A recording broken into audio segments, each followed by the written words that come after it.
Hello मेरे YouTube family, कैसे हैं आप लोग। आशा करते हैं हमारे सभी साथी बहुत अच्छे होंगे, अपनी पढ़ाई बहुत अच्छे से मेरे भाई आप लोग कर रहे होंगे। आज जो हमारी क्लास है आप लोग के लिए बहुत ही महत्वपूर्ण एवं बहुत ही स्पेशल होने वाली है। तो सभी साथी से निवेदन है, सभी साथी वीडियो को फुल वॉच करेंगे, कोई भी साथी वीडियो को स्किप नहीं करे साथी। यह हमारी क्लास आरपीएफ कांस्टेबल के लिए है साथी, ठीक है, स्पेशल आरपीएफ कांस्टेबल के लिए। और आज की क्लास है जीके जीएस का पीवाईक्यू, जो आप लोग के लिए बहुत ही महत्वपूर्ण है। आज का पार्ट हमारा 72 है, आरपीएफ बैच के हिसाब से देखें यह पार्ट हमारा 22 है साथी, ठीक है। तो ध्यानपूर्वक से वीडियो को फुल वॉच करेंगे आप लोग, कोई भी साथी वीडियो को स्किप नहीं करेगा, ठीक है। चाहे हमारे बहनें देख रहे हैं वीडियो को, चाहे हमारे भाई देख रहे हैं वीडियो को, ठीक है। तो साथी ये वीडियो आप लोग के लिए होने वाली बहुत ही ज़्यादा महत्वपूर्ण, ठीक है। बाकी आप लोग प्रश्न को पहले अच्छे से पढ़िए, 3-4 प्रश्नों 5 प्रश्नों को अच्छे से हल कीजिए, आप लोगों को खुद समझ में आ जाएगा आप लोग के लिए कितना स्पेशल क्लास होगा साथी, ठीक है। जितना हो सके उतना उत्तर देने का प्रयास करना आप लोग साथी कमेंट बॉक्स में। बाकी जो हमारे साथी अभी तक चैनल पर नए हैं, अभी चैनल सब्सक्राइब नहीं किए और चैनल को सब्सक्राइब कर लें और बेल आइकन को प्रेस कर दें, क्योंकि आने वाले सभी वीडियो का नोटिफिकेशन आपके पास पहले पहुंचे साथी, ठीक है। चलते हैं, टाइम वेस्ट ना करते हैं, स्टार्ट करते हैं पहले प्रश्न साथी, ठीक है। पहले प्रश्न को पढ़िए ध्यान से और उत्तर देने का प्रयास कीजिए। तो साथी प्रश्न हमारा पहला पूछा है कि कोयले का शुद्धतम रूप कौन सा है। कोयले का शुद्धतम रूप हमारा कौन सा है यह बताना आप लोग को, बहुत ही महत्वपूर्ण मेरे भाई प्रश्न। देखते हैं क्या हो सकता है इस प्रश्न का आंसर। एंथ्रेसाइट है, पीट है, लिग्नाइट है, बिटुमिनस है। तो साथी कोयले का शुद्धतम रूप जो हमारा वो कौन सा है, क्या बताएंगे आप लोग, आंसर बताइए कमेंट बॉक्स में। और कोई भी हमारा साथी तुक्का का प्रयोग नहीं करे साथी, क्योंकि आप लोग को पता है -1/3 की निगेटिव मार्किंग भी उपलब्ध है इस आरपीएफ कांस्टेबल के एग्जाम में साथी, ठीक है। तो बताएंगे साथी इस प्रश्न का आंसर क्या होगा। एंथ्रेसाइट आप लोग का राइट आंसर हो जाएगा। तो कितने मेरे प्रिय साथियों का आंसर सही था वो कमेंट में बताएंगे साथी, ठीक है। बाकी हम चलते हैं स्टेप बाय बढ़ते हैं अगली नेक्स्ट प्रश्न को, ठीक है। तो साथी अगला प्रश्न पढ़िए। अगला प्रश्न हमारा कौन सा पूछा, आज का दूसरा प्रश्न। दूसरा प्रश्न क्या है, पौधों में प्रोटीन और अन्य यौगिकों के संश्लेषण के दौरान उपयुक्त होने वाला आवश्यक तत्व कौन सा है। पौधों में प्रोटीन और अन्य यौगिकों के संश्लेषण के दौरान उपयुक्त होने वाला आवश्यक तत्व कौन सा है हमारा। नाइट्रोजन है, आयरन है, ऑक्सीजन है, फास्फोरस है। तो मेरे भाई इस प्रश्न का राइट आंसर क्या होगा।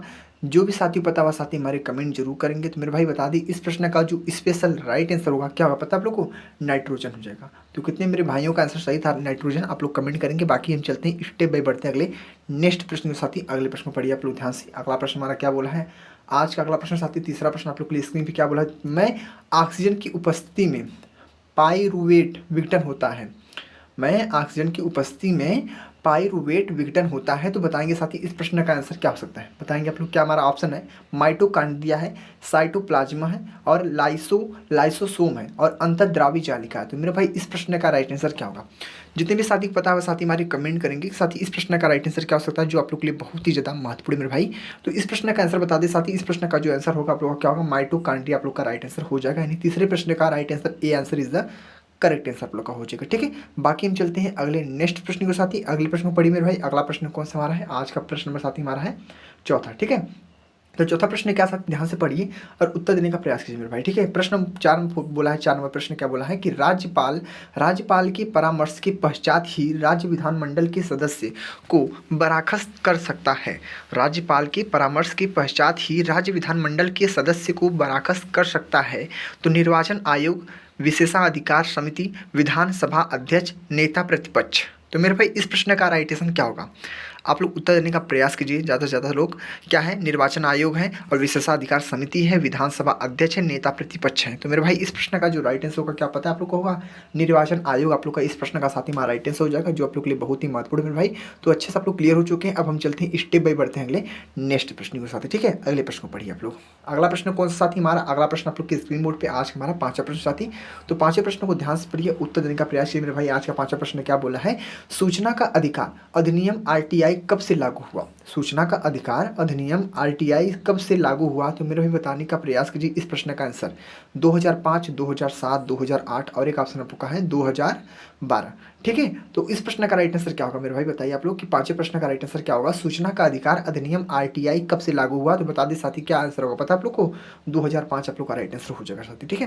तो सूचना का अधिकार अधिनियम आरटीआई कब से लागू हुआ, तो 2005 से लागू हुआ साथी हमारा, ठीक। बहुत अच्छा प्रश्न था मेरे भाई।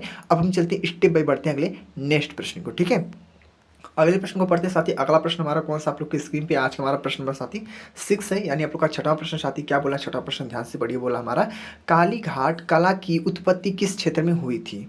काली घाट कला की जो हमारी उत्पत्ति है वो किस क्षेत्र में हुई थी मेरे भाई। तो जम्मू और कश्मीर में हुआ था, बंगाल में हुआ था, पंजाब में हुआ था, केरल में हुआ था। जम्मू और कश्मीर, बंगाल, पंजाब, केरल। तो मेरे भाई इस प्रश्न का राइट आंसर क्या होगा। जितने भी साथी को पता हुआ साथी हमारी कमेंट तो जरूर करेंगे मेरे भाई, ठीक है। इतना कंफर्म रुको है कि कमेंट जरूर करना, क्योंकि मेरा हौसला बढ़ेगा ना तो आपका हौसला मैं बढ़ा दूंगा ऑटोमेटिक, ठीक है। इतनी बातों को ध्यान रखना कि प्रश्न नंबर 6 का जो राइट आंसर होगा क्या पता है आपको, बंगाल आप लोग का राइट आंसर हो जाएगा, ठीक है। बंगाल, काली घाट कला की उत्पत्ति किस क्षेत्र में हुई थी, तो बंगाल में हुई थी मेरे भाई, ठीक है। अब हम चलते हैं स्टेप बाय बढ़ते हैं अगले नेक्स्ट प्रश्न के साथी। अगला प्रश्न हमारा कौन सा आज का प्रश्न नंबर साथी हमारा 7 है। तो 7 नंबर प्रश्न क्या बोला, ध्यान से पढ़िए आप लोग। प्रश्न नंबर 7 बोला है वह न्यूनतम दूरी जहां से आंख बिना किसी कठिनाई की किसी वस्तु को स्पष्ट देख सकता है वह कहलाता है। साथ ही हमारा प्रश्न पूछा है, बहुत ही महत्वपूर्ण, ठीक है।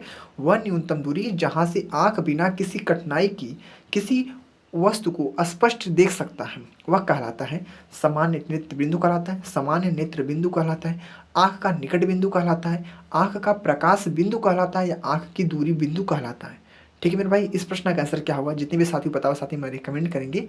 ये प्रश्न का आंसर पता क्या होगा, इस प्रश्न का आंसर हो जाएगा आंख का निकट बिंदु। आंख का निकट बिंदु से स्पष्ट दिखाता है वस्तु को, ठीक है। तो वह न्यूनतम दूरी जहां से आंख बिना किसी कठिनाई की किसी वस्तु को स्पष्ट देख सकता है, तो मेरे भाई निकट बिंदु से हमारा जो आंख है ना वो स्पष्ट रूप से देख सकता है बिना कठिनाई किसी के, ठीक है। इतनी बात तो आप लोग को समझ गई आप लोग अच्छे से। बाकी हम चलते हैं स्टेप बाय बढ़ते हैं अगले नेक्स्ट प्रश्न के साथ ही। अगले प्रश्न को पढ़िए आप लोग। अगला प्रश्न कौन सा हमारा आज का प्रश्न साथ ही 8वां। तो पहले प्रश्न को पढ़िए फिर ऑप्शन देखते हैं आप लोग, ठीक है। तो प्रश्न बोला हमारा 2011 की जनगणना के अनुसार किस केंद्र शासित राज्य का लिंगानुपात सर्वाधिक है। 2011 की जनगणना के अनुसार किस केंद्र शासित राज्य का लिंगानुपात सर्वाधिक है। तो मेरे भाई इस प्रश्न का आंसर क्या होगा, आप लोग पहले ऑप्शन देख लीजिए। दमन और दीव है, पुदुचेरी है, चंडीगढ़ है, दिल्ली है। तो मेरे भाई इस प्रश्न का आंसर क्या होगा बताइए आप लोग। इस प्रश्न का आंसर क्या होगा हमारा, दमन और दीव है, पुडुचेरी है, चंडीगढ़ है, दिल्ली है। तो मेरे भाई बता दी इस प्रश्न का जो स्पेशल आप लोग का राइट आंसर पता क्या होगा, आप लोग का पुडुचेरी आप लोग का राइट आंसर हो जाएगा, जो आप लोग के लिए बहुत ही ज़्यादा महत्वपूर्ण है। आज हमने 8 प्रश्नों की बहुत अच्छे से कंप्लीटली आप लोग को देख लिया साथी। बाकी हम चलते हैं अगले नेक्स्ट प्रश्न को देखेंगे। अगला प्रश्न का उत्तर आप लोग बताइए कमेंट बॉक्स में, ठीक है। अगला प्रश्न कौन सा, अगला प्रश्न आप लोग की स्क्रीन पे आज का हमारा 9th प्रश्न साथी। 9th प्रश्न क्या बोला, ध्यान से पढ़िए। बोला हमारा प्रश्न, ये प्रश्न हमारा अनुच्छेद से यानी आर्टिकल का प्रश्न है, और आर्टिकल और पॉलिटी का यानी संविधान का प्रश्न है। ये बहुत ही ज़्यादा महत्वपूर्ण होता है आप लोग को। मैंने नेक्स्ट पार्ट में बताया साथी, अगले जो पिछले क्लास में मैंने बताया था आप लोग को, सब कुछ बताया था कहाँ से प्रश्न पूछ जाते हैं, कहाँ से नहीं पूछ जाते हैं, किस टॉपिक से पूछ जाते हैं, कौन कौन से टॉपिक आप लोग को पढ़ना पड़ेगा साथी, ठीक है। इस समय मैंने आप लोग को पार्ट 71 वाले में बता दिया साथी, ठीक है। पार्ट 71 वाले में बता दिया था साथी आप लोग के PY के क्वेश्चनों में साथी, ठीक है। वहाँ पे लास्ट में देखेंगे ना तो लास्ट में आप लोग को सब कुछ पता चल जाएगा आप लोग अच्छे से, ठीक है। बाकी इस वीडियो में लास्ट में बता देंगे आप लोग को, ठीक है। बस आप लोग लगे रहिए हमारे साथ, आप लोग को सब कुछ एकदम क्लियरिटी बताएंगे, ठीक है। भारतीय संविधान में वित्त आयोग से संबंधित प्रावधान किस अनुच्छेद में दिए गए हैं, किस अनुच्छेद में दिए गए बताइए आप लोग। अनुच्छेद 360 है, अनुच्छेद 280 है, अनुच्छेद 234 है, अनुच्छेद 148 है। तो भारतीय संविधान में वित्तीय आयोग से संबंधित प्रावधान किस अनुच्छेद में दिए गए, तो क्या आंसर होगा आप लोग पता है आप लोग का आंसर आप लोग का हो जाएगा अनुच्छेद 280 यानी आर्टिकल 280 आप लोग का राइट आंसर हो जाए मेरे भाई। अब हम चलते हैं स्टेप बाय बढ़ते अगले नेक्स्ट प्रश्न को, ठीक है। अगले प्रश्न को पढ़िए आप लोग। अगला प्रश्न कौन सा साथी हमारा आज का प्रश्न नंबर साथी, आज का हमारा 10वां प्रश्न साथी, ठीक है।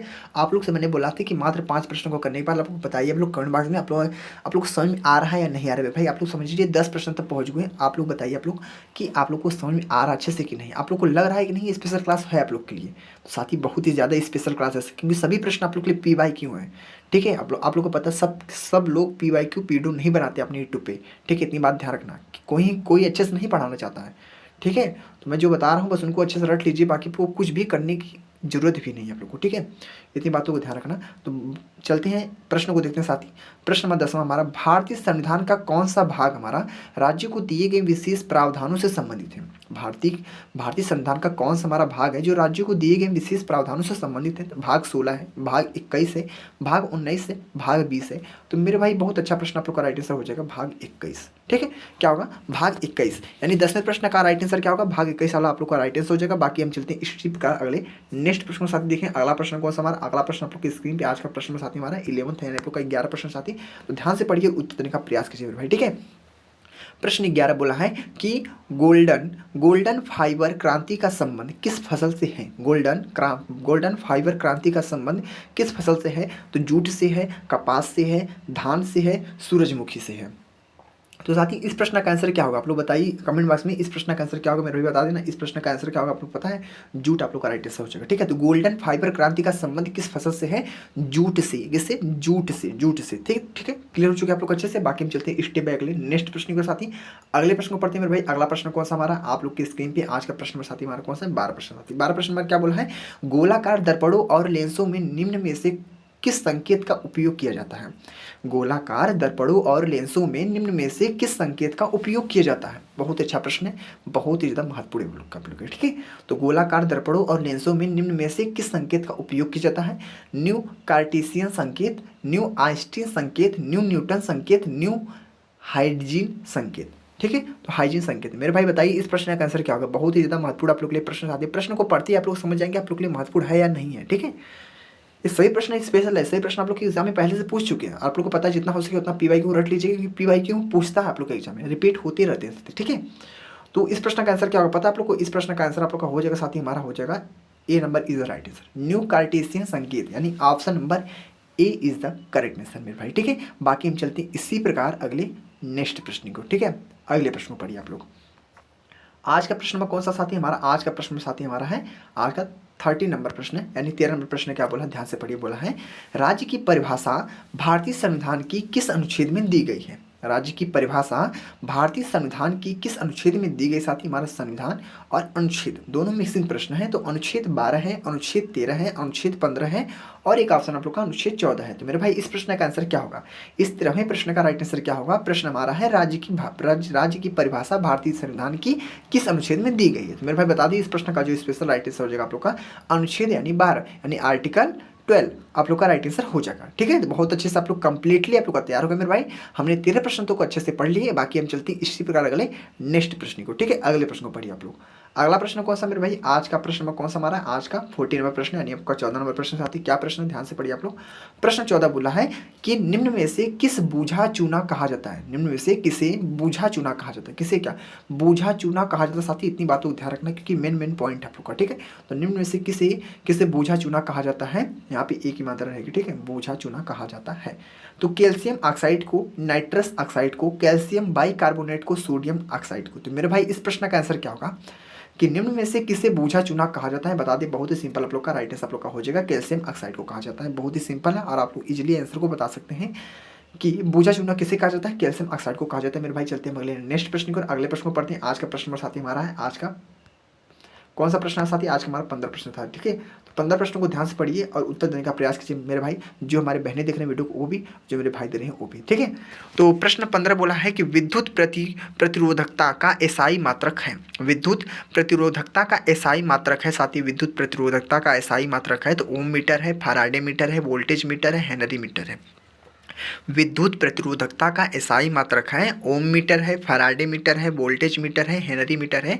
तो मेरे भाई इस प्रश्न का आंसर क्या होगा। जो भी साथी पता वह साथी हमारी कमेंट करेंगे कि इस प्रश्न का आंसर क्या हो सकता है। बता दें साथी बहुत ही सिंपल मेरे भाई इस प्रश्न का आंसर हो जाएगा। क्या पता है आप लोगों को क्या होगा, ओम मीटर आप लोग का राइट आंसर हो जाएगा। ठीक है, ओम को ऐसे प्रदर्शित करते हैं, इससे प्रदर्शित करते हैं साथी ओम को। ठीक है, तो ओम को इससे प्रदर्शित करते हैं, ओम मीटर आप लोग का राइट आंसर हो जाएगा। ठीक है, तो विद्युत प्रतिरोधकता का एसआई मतलब क्या है तो ओम मीटर होता है। तो बाकी आप लोग चलते हैं अगले नेक्स्ट प्रश्न को। ठीक है, अगले नेक्स्ट प्रश्न में बढ़ते हैं। तो साथी अगला प्रश्न हमारा कौन सा आप लोग की स्क्रीन पे आज का प्रश्न साथी हमारा 16 है। तो 16 प्रश्न को ध्यान से पढ़िए और उत्तर देने का प्रयास कीजिए मेरे भाई, क्योंकि आप लोग के लिए बहुत अच्छा प्रश्न आज का 16 प्रश्न बोला। ध्यान से पढ़िए कि बहुरूपी गांधी पुस्तक किसके द्वारा लिखी गई है। बहुरूपी जो गांधी पुस्तक हमारा वो किसके द्वारा लिखी गई साथी। हमारा किस किताबों से प्रश्न पूछा यानी पुस्तकों से। ठीक है, तो महात्मा गांधी द्वारा, अनुबंधोपाध्याय द्वारा और दो ऑप्शन आप लोग के कौन सा हमारा रविन्द्रनाथ टैगोर और इंदिरा गांधी द्वारा। ठीक है, तो बताने का प्रयास कीजिए साथ ही इस प्रश्न का आंसर क्या हो सकता है कि बहुरूपी गांधी पुस्तक किसके द्वारा हमारा लिखा गया है, जो आप लोग के लिए बहुत ही ज्यादा महत्वपूर्ण होने वाला है। तो बता दें साथ ही इस प्रश्न का आंसर क्या होगा पता आप लोग को, बहुत ही कम बच्चों को पता होगा कि अनुबंधोपाध्याय के द्वारा लिखा गया हमारा है। बहुरूपी गांधी पुस्तक किसके द्वारा लिखा गया है तो अनुबंधोपाध्याय द्वारा लिखा गया मेरे भाई। ठीक है, तो सभी साथी अच्छे से क्लियर हो चुके हैं। अब हम चलते हैं स्टेप बाय बढ़ते हैं अगले नेक्स्ट प्रश्न को। ठीक है, अगले प्रश्न को पढ़ते हैं। अगला प्रश्न कौन साथी आप लोग के हैं, आपके लिए है। अगला प्रश्न आज का हमारा 17 प्रश्न साथी, ठीक है। 17 नंबर प्रश्न क्या, ध्यान से पढ़िए आप लोग, क्या हो सकता है। 17 नंबर प्रश्न बोला है, पैरालंपिक 2016 में भारत की एकमात्र पदक विजेता दीपा मलिक ने किस खेल में रजत पदक जीता था। साथी हमारा प्रश्न खेलकूद से, अब खेलकूद से प्रश्न जितने भी पूछे जाते हैं सभी आप लोग के लिए महत्वपूर्ण होते हैं और रिपीट होने की बहुत ही ज़्यादा संभावना होती है, खेलकूद से और ओलंपिक से और पॉलिटी और आर्टिकल से प्रश्न साथी, ठीक है। तो पढ़िए 17 प्रश्न को बोला है, पैरालंपिक 2016 में भारत की एकमात्र पदक विजेता दीपा मलिक ने किस खेल में रजत पदक जीता। घुड़सवारी, गोला फेंक, तीरंदाजी, निशानेबाजी। तो साथी इस प्रश्न का राइट आंसर क्या होगा, जितने भी साथी को पता हुआ साथी हमारे कमेंट करेंगे कि इस प्रश्न का एकदम करेक्ट आंसर कौन सा है। तो बताने का प्रयास कीजिए इस प्रश्न का आंसर क्या होगा। पता आप लोग को गोला फेंक आप लोग का राइट आंसर हो जाएगा। क्या गोला फेंक वाला आप लोग का राइट आंसर हो जाएगा। आज का 17 नंबर प्रश्न भी हमारा बहुत अच्छे से कंप्लीटली आप लोग को हमने तैयार करा दिया मेरे भाई, ठीक है। तो अब हम चलते हैं स्टेप बाय बढ़ते हैं अगले नेक्स्ट प्रश्न को साथी। अगले प्रश्न को पढ़िए और उत्तर देने का प्रयास कीजिए मेरे भाई। आज का प्रश्न नंबर साथी हमारा कौन सा, आज का प्रश्न नंबर साथी हमारा 18 है। क्या प्रश्न बोला, 18 प्रश्न को ध्यान से पढ़िए। बोला हमारा, संघ लोक सेवा आयोग की अध्यक्ष को किसके द्वारा हटाया जा सकता है। संघ लोक सेवा आयोग के जो अध्यक्ष होते हैं उनको किसके द्वारा हटाया जा सकता है। प्रधानमंत्री के द्वारा हटाया जाता है, या राष्ट्रपति के द्वारा हटाया जाता है, या लोकसभा अध्यक्ष के द्वारा हटाया जाता है, या उपराष्ट्रपति के द्वारा हटाया जाता है। तो साथी इस प्रश्न का आंसर क्या होगा। जितने भी साथी देख रहे हैं वीडियो को वो साथी हमारी कमेंट करेंगे इस प्रश्न का राइट आंसर क्या होगा। तो बता दें साथी इस प्रश्न का जो हमारे स्पेशल राइट आंसर हो जाएगा आप लोग का राष्ट्रपति हो जाएगा, ठीक है। तो संघ लोक सेवा आयोग के अध्यक्ष को किसके द्वारा हटाया जा सकता है, तो राष्ट्रपति के द्वारा हटाया जा सकता है हमारा, ठीक है। बहुत अच्छा प्रश्न था आप लोग के लिए। बाकी हम चलते हैं इसी प्रकार अगले नेक्स्ट प्रश्न के साथी, ठीक है। अगले प्रश्न को पढ़िए मेरे भाई। अगला प्रश्न कौन सा हमारा, आज का प्रश्न साथी आप लोग के स्क्रीन पे आज का हमारा 19 प्रश्न है। तो 19 प्रश्न को ध्यान से पढ़िए और उत्तर देने का प्रयास कीजिए जितना हो सके उतना मेरे भाई, ठीक है। तो ध्यान से पढ़ना। 19 नंबर प्रश्न क्या बोला है, उदयगिरी गुफा के हाथी गुम्फा, उदयगिरी गुफा के हाथी गुम्फा शिलालेख में किस शासक के सैन्य अभियानों के बारे में जानकारी देता है। उदयगिरी गुफा के हाथी गुम्फा शिलालेख में किस शासक के सैन्य अभियानों के बारे में जानकारी देता है। तो मेरे भाई इस प्रश्न का आंसर देने का प्रयास कीजिए। देवराय द्वितीय, राजा खारवेल, हरिहर और राजा राज चोल। तो मेरे भाई इस प्रश्न का आंसर क्या होगा। जितने भी साथी देख रहे हैं वीडियो, जितने भी हमारी बहनें देख रहे हैं वीडियो को, एक कमेंट जरूर करना आप लोग इस प्रश्न का आंसर क्या होगा, ठीक है। तो बताने का प्रयास कीजिए इस प्रश्न का आंसर क्या होगा। पता आप लोग को राजा खारवेल आप लोग का इस प्रश्न का साथी हमारा राइट आंसर हो जाएगा, जो आप लोग के लिए बहुत ही महत्वपूर्ण था मेरे भाई, ठीक है। अब हम चलते हैं इसी प्रकार अगले नेक्स्ट प्रश्न को देखें साथी। आज जो हमारा अंतिम प्रश्न साथी, ठीक है। आज का हमारा अंतिम प्रश्न यानी 20वां प्रश्न को ध्यान से पढ़िए। इस 20वां प्रश्न का आंसर क्या हो सकता है, और इसको बताने से पहले आप लोग कमेंट कीजिए कि आप लोग को पूरे 20 प्रश्नों में से कितने प्रश्न सही हुए, कितने प्रश्न गलत हुए साथी, ठीक है। कल से आप लोग का 30 क्वेश्चन आएगा साथी, ठीक है। कल से 30 क्वेश्चन लाएंगे आप लोग के लिए, ठीक है। इतनी बातों को ध्यान रखना। आज तक 20 प्रश्न, क्योंकि बहुत से हमारे साथी जो कमेंट करेंगे सर एक वीडियो में 30 प्रश्नों को लाइए, ठीक है। तो हम अगले वीडियो में 30 क्वेश्चन को लाएंगे साथी, ठीक है। तो आप लोग घबराइए ना, अब और भी बड़ी क्लास होगी साथी, इसलिए कम क्लास लाते हैं, छोटी क्लास लाते हैं कि आप लोग को देखने में कोई प्रॉब्लम ना हो सकती, ठीक है। जब आप लोग का डिमांड है तो आप लोग के लिए 30 मिनट का क्लास आएगी साथी, ठीक है। बाकी आप लोग प्रश्नों को ध्यान से पढ़िए। अब हम हर एक वीडियो में 30 प्रश्नों को कराएंगे साथी, ठीक है। तो 20वां प्रश्न को पढ़िए ध्यान से। 20वां प्रश्न बोला हमारा है, हरिके झील किस राज्य में स्थित है। हरिके झील किस राज्य में स्थित है। मेरे भाई इस प्रश्न का आंसर क्या होगा। हरियाणा है, पंजाब है, असम है, उड़ीसा है। क्या प्रश्न है, हरिके झील किस राज्य में स्थित है। हरियाणा है, पंजाब है, असम है, उड़ीसा है। तो मेरे भाई इस प्रश्न का जो स्पेशल राइट आंसर हो जाएगा आप लोग का पंजाब हो जाएगा, यानी आपका B answer is the right answer मेरे भाई। तो बहुत अच्छे से आप लोग क्लियर हो चुके हैं। हमने पूरे 20 प्रश्नों को बहुत अच्छे से आप लोग को बता दिया साथी, ठीक है। बाकी आप लोग को अब एक बार बताने की जरूरत है आप लोग को, क्या कि बहुत से हमारे साथी कमेंट करते हैं कि कहाँ से पढ़ें क्वेश्चन कि हमारा एकदम अच्छे से क्लियर हो जाए साथी, ठीक है। उनके लिए बता रहा हूँ साथी ना, क्योंकि आप लोग को ज़्यादा कुछ करने की जरूरत नहीं है। आप लोग को पता है कि 8 जनवरी से आप लोग का एग्जाम होगा, 8 जनवरी से आप लोग का एग्जाम होगा, 8 जनवरी से आप लोग का एग्जाम होगा। किसका एग्जाम होगा, आरपीएफ कांस्टेबल का एग्जाम होगा 8 जनवरी से साथी, ठीक है। फरवरी में आपको कोई भी एग्जाम नहीं, ध्यान से सुनिए, फरवरी में आपको कोई एग्जाम नहीं, उसके बाद डायरेक्ट मार्च में एग्जाम होगा। यानी 8 जनवरी से एग्जाम चालू होगा, फरवरी के महीने में कोई भी एग्जाम नहीं, मार्च में एग्जाम चलेगा आप लोग का, ठीक है। इतनी बातों को कन्फर्म आप लोग का तैयार होगा साथी, ठीक है। इसके बाद बता दें साथी क्या करना है आप लोग को पढ़ने के लिए। बता दें साथ सबसे ज़्यादा प्रश्न कहाँ से पूछे जाते हैं। सबसे ज़्यादा प्रश्न मैं लिख कर बता देता हूँ आपको, ठीक है। आप लोग को संविधान से जितने प्रश्न बनते हैं उसको अच्छे से रट लीजिए। संविधान हो गया, ठीक है। अनुच्छेद, क्या अनुच्छेद, संविधान, अनुच्छेद और ओलंपिक, क्या ओलंपिक से प्रश्न, ओलंपिक से जितने भी प्रश्न बनते हैं वो आप लोग के लिए बहुत ही महत्वपूर्ण होते हैं। बाकी खेलकूद से प्रश्न पूछे जाते हैं। पॉलिटी हो गया, जियोग्राफी हो गया, इकोनॉमिक्स हो गया, हिस्ट्री हो गया, करंट अफेयर्स हो गया, स्ट्रेटेजी की हो गया, खेल कूद मैंने बताया आप लोग को, ठीक है। बाकी प्रधानमंत्री से प्रश्न पूछे जाते हैं, लोकसभा से प्रश्न पूछे जाते हैं, राष्ट्रपति से प्रश्न पूछे जाते हैं, चुनाव से प्रश्न पूछे जाते हैं, नदियों से प्रश्न पूछे जाते हैं, झीलों से प्रश्न पूछे जाते हैं। साथ ही ऐसे जो महत्वपूर्ण पॉइंट है ना आप लोग के लिए बहुत ही ज़्यादा महत्वपूर्ण है, इन पॉइंटों को रख लेना, याद करना साथी, क्योंकि आप लोग के लिए बहुत ही ज़्यादा महत्वपूर्ण है। बाकी एक मेरी बहन ने कमेंट किया था साथी, ठीक है, एक मेरी बहन ने कमेंट किया था कि सर आप बता देना कि अगले वीडियो में कि जो एससी का एससी एसटी वालों का कट ऑफ कितना होता है, कितना कितना लाना चाहिए, नंबर कितना लाना चाहिए कि हमारा सलेक्शन आराम से हो जाए साथी, ठीक है। तो बता दिए आप कट ऑफ की बात बता दें साथी, आप लोग को कट ऑफ कितना लाना है मेरे भाई, ठीक है। मैं यहाँ पे बताता हूँ आप लोग को थोड़ा स्पेशली, ठीक है। तो आप लोग कट ऑफ बता कट ऑफ आप लोग को कितना कितना कितना लाना होगा, कितने साथियों को कितना क्या करना होगा, सब कुछ बता रहे हैं आप लोग को, अच्छे से बस नोट कर लेना, ठीक है। कट ऑफ भी बता साथी क्या कट ऑफ, ठीक है, कट ऑफ कितना कितना कट ऑफ जाएगा आप लोग का, ठीक है। तो साथी जो आप लोग का जनरल वाला होते हैं, क्या पहले जनरल से स्टार्ट करते हैं, ठीक है। जनरल वालों का कट ऑफ कितना जाएगा, जनरल वालों का कट ऑफ कितना जाएगा साथी बता दें, इनका जनरल कट ऑफ कितना 95 से जनरल वालों का कट ऑफ आपका जाएगा साथी 95 से 100 के बीच में आप लोग का रहेगा जनरल वालों का कट ऑफ अब की बार, ठीक है। इसके बाद ओबीसी वाले हैं, ठीक है, ओबीसी वाले के साथी क्या करेंगे 95 से 98 के बीच में इनका कट ऑफ जा सकता है, ठीक है। मैं अपनी अनुमान बता रहा हूँ साथी, ठीक है, इतना कंफर्म जाएगा, इतना कंफर्म जाएगा साथी, ठीक है। और ओबीसी जो एससी एसटी वाले हैं क्या है एसटी और एससी वाले हैं, फिर इसके बाद एसटी वाले हैं, ठीक है। तो एससी वालों को बताया साथी ना 80 से 85 तक रह सकता है, बाकी आप लोग का 75 से 70 से 75 तक, 70 से कितना 75 तक, 70 से 75 तक, ठीक है। इतनी बातों को ध्यान रखना साथी, ठीक है। आप लोग को ज़्यादा घबराने वाली बात नहीं है, आप लोग का जो हमारी बहन ने कमेंट किया था साथी, आप लोग ना क्या कीजिए, आप लोग 70 से 75 तक आप लोग क्वेश्चन को सही कर लेंगे ना, आप लोग का कंफर्म आपका तैयार हो जाएगा साथी। ये मैं एससी एसटी वालों को बता रहा हूँ, एससी और एसटी वालों का कट ऑफ, एससी और एसटी वालों का कट ऑफ कितना जाएगा साथी, इतना ही जा सकता है 70 से 75 क्वेश्चन को मात्र आपको करना पड़ेगा, बाकी आप लोगों को कोई भी दिमाग नहीं लगाना है। और जो हमारे ओबीसी और जनरल वाले के लोग हैं, इससे ऊपर हाई लेवल हो जाएगी, मान लीजिए 85 से 90 के बीच में और 90 से 100 के बीच में साथी, ठीक है, उनका कट ऑफ जाएगा साथी, ठीक है। इतनी बातों को ध्यान रखना, बाकी आप लोग का डिमांड है तो मैं कट ऑफ की वीडियो जल्द लाऊंगा साथी, ठीक है। पूरा डिटेल से कट ऑफ के बारे में वीडियो लाऊंगा साथी, आप लोगों को कोई भी दिक्कत प्रॉब्लम नहीं होगी, बस थोड़ा वेट कीजिए आप लोग, ठीक है। तो साथी ये वीडियो आप लोग को कैसा लगा आप लोग कमेंट में बताना मित्रों, ठीक है। हम मिलते हैं अगले नेक्स्ट वीडियो में ऐसे नेक्स्ट पार्ट के साथ मित्रों, ठीक है। और कट ऑफ का वीडियो जल्दी लाएंगे, आप लोग को कोई भी प्रॉब्लम नहीं होना है, बस आप लोग मेहनत कीजिए, ऐसे तैयारी करते रहिए और सिलेक्शन का प्रयास कीजिए, सिलेक्शन हमारा हो जाए आपकी बात, ठीक है। तो मिलते हैं अगले नेक्स्ट वीडियो में, जय हिंद जय भारत, वंदे मातरम।